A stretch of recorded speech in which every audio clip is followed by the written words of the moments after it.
Сиз дагы төрт көчөнү бергиңиз келип турабы? Камчыбек Ташиев Исмаил Исаковдун чек ара боюнча айткан сөздөрүнө жооп берди.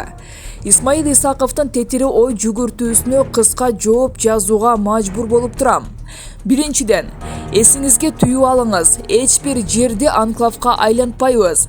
Такталбаган, өз оюңуздан чыгарылган маселени айтып, элдин бүйүрүн кызытпаңыз. Жерлерибизде анклав кылып коюучу документтерди кабыл алып карап турчу биз эмеспиз. Экинчиден, 1924-27 жылдагы жана 2021 жылдагы кабыл алынган эки документ тең 39 деген номер менен кабыл алыныптыр. Муну атайлап жасаган деп жатыпсыз.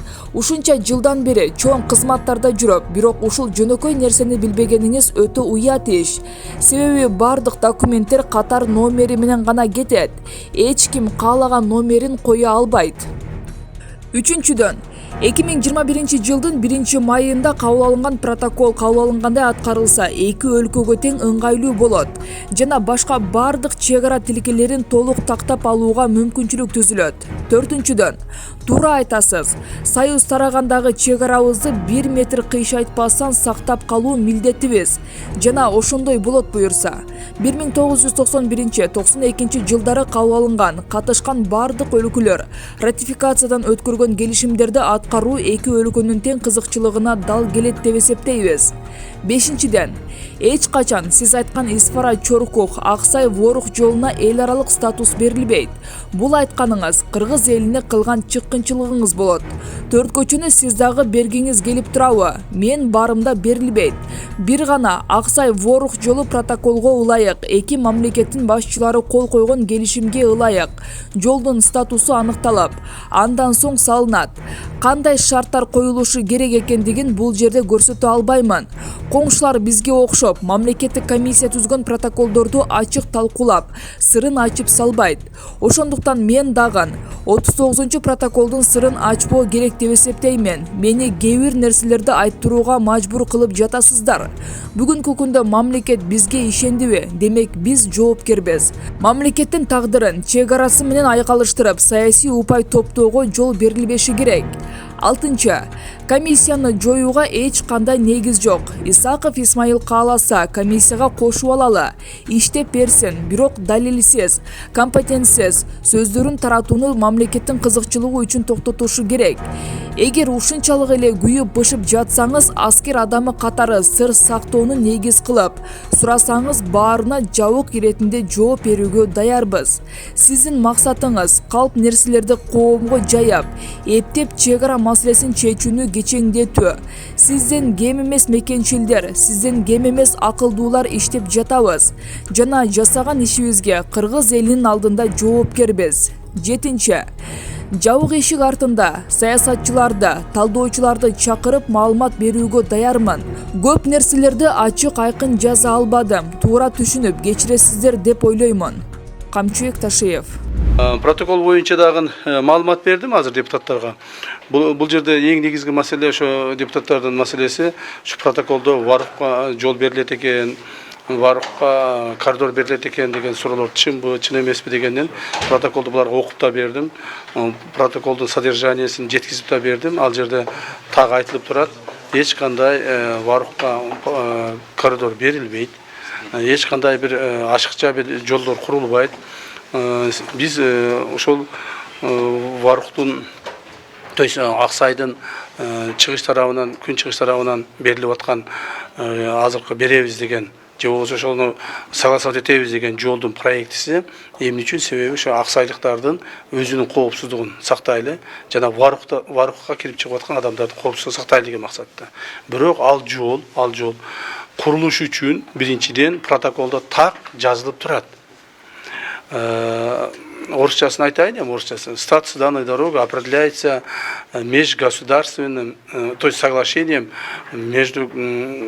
государственным соглашением между двух стран деп турат.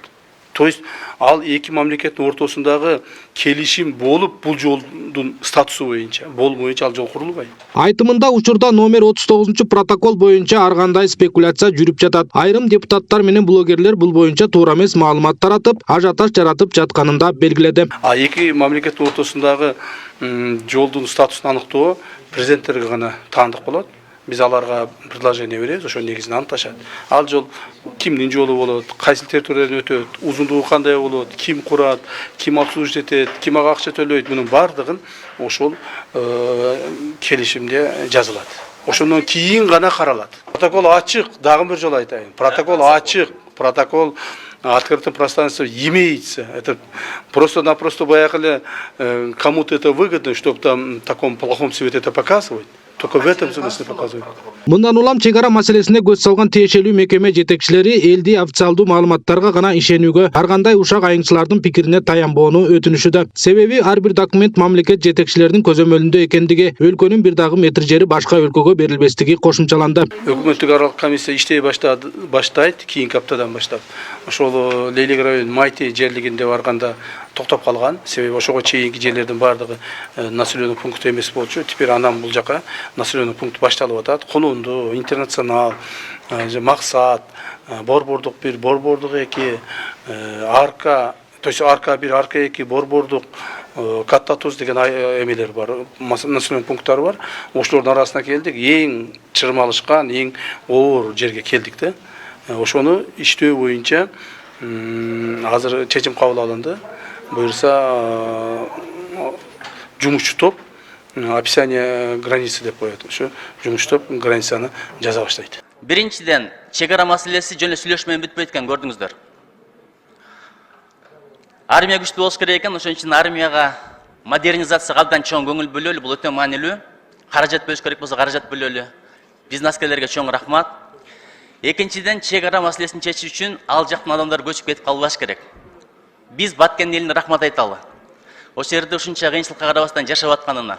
Жапырт көчүп кетип калса, маселенин бардыгы ошондо чыгат. Көчүп кетпеш үчүн иш жумуш ордундарын түзүш керек. Билем азыр мамлекеттин чама чаркы чектелүү. Ошон үчүн ишкерлерге шарт түзүп берели. Ким эгерде ошол жакта жумуш ордундарын түзсө, ошолорго налоговый каникул кылбайлыбы? 5 жылга налогтон бошотолу. Ким эгерде фабрика курса, цех курса, завод курса, жумуш ордундарын түзсө, бул өтө маанилүү. Үчүнчүсү, биз билгенден быйыл 11,5 миллиард сом айыл чарбаны колдоого бөлүнөт деп атат. Ошону жеке колдорго бербестен, жеке колдорго берсең көпөсөр алат экен да иштетип коет экен, эртең бир күнү дайын таппай калабыз.